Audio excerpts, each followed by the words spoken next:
What is dialect? A regional, temporal, or social variety within a single language is known as dialect.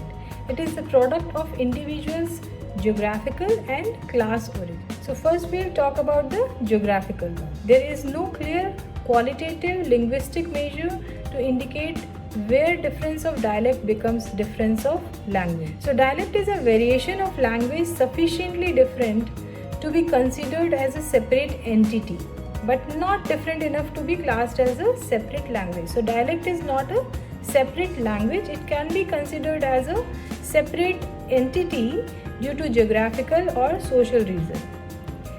So dialect is not an important type of language variation for teaching. All language teaching, however, at least implies an assumption about the best dialect to teach.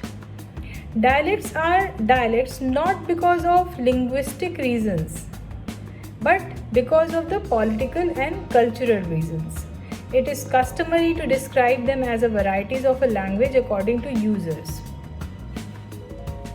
For example, regional dialects. So let's talk about regional dialects. Regional dialects are spoken by the people of a particular geographical area within a speech community.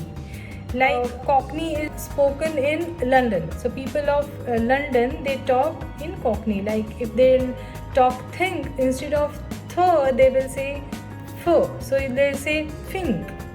So that becomes a dialect because of the geographical consideration. Sociolets.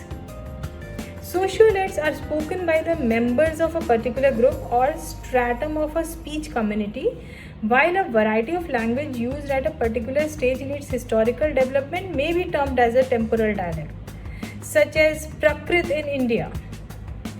So in simple terms, it is a variety of language that is used by a particular social group irrespective of the geographical location. It links individuals with the community of its user and assigns prestige to the group.